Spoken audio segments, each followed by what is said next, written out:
ਹੋਰ ਵੀ ਇਹਦੇ ਥੱਲੇ ਬਹੁਤ ਛੋਟੇ ਛੋਟੇ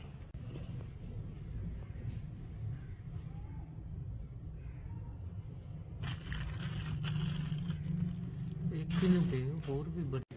ਜੀ ਜਨਾਬ, ਅਸੀਂ ਪੰਜਾਬ ਸਲਮਾ ਰੋਡ ਤੋਂ ਅੱਧਾ ਘੰਟਾ ਪਹਿਲੇ ਗੋਸ਼ਤ ਲਿਆ ਵਾ ਵੱਡੇ ਦਾ ਜਨਾਬ ਅਬਦੁਲ ਰਜ਼ਾਕ ਕੋਲੋਂ ਅੱਲਾ ਵਾਲੀ ਮਸਜਿਦ ਕੇ ਸਾਥ। ਇਹ ਜਨਾਬ ਗੋਸ਼ਤ ਤੁਹਾਡੇ ਸਾਹਮਣੇ ਪਿਆ ਵਾ ਤੇ ਇਹਦੇ ਵਿੱਚ ਅਸੀਂ ਘਰ ਲੈ ਕੇ ਗਏ ਹਾਂ ਤੇ ਜਨਾਬ ਕੀੜੇ ਚੱਲਣ ਲੱਗ ਗਏ ਨੇ। ਤੇ तमाम ਦੋਸਤ ਮੇਰੇ ਨਾਲ ਨੇ, ਅਸੀਂ ਉਸ ਅੱਡੇ ਤੇ ਵਾਪਸ ਗਏ ਹਾਂ ਤੇ ਉਹ ਅੱਡਾ ਬੰਦ ਕਰਕੇ ਚਲਾ ਗਿਆ ਵਾ। ਅਸੀਂ ਏਸੀ ਆਫਿਸ ਗਏ ਹਾਂ ਤੇ ਏਸੀ ਸਾਹਿਬ ਨਹੀਂ ਸੀਗੇ। ਅਨਵਾਰ ਸ਼ਾਹ ਨੂੰ ਮੈਂ ਦਿਖਾਇਆ ਵਾ, ਅਨਵਾਰ ਸ਼ਾਹ ਨੇ ਕਿਹਾ ਵਾ ਇਹ ਤੁਸੀਂ ਫਰਿੱਜ ਦੇ ਵਿੱਚ ਰੱਖ ਦਿਓ ਤੇ ਸਵੇਰ ਅਸੀਂ ਇਹਦਾ ਤੁਹਾਨੂੰ ਉਧਾਰਾ ਦੇਵਾਂਗੇ।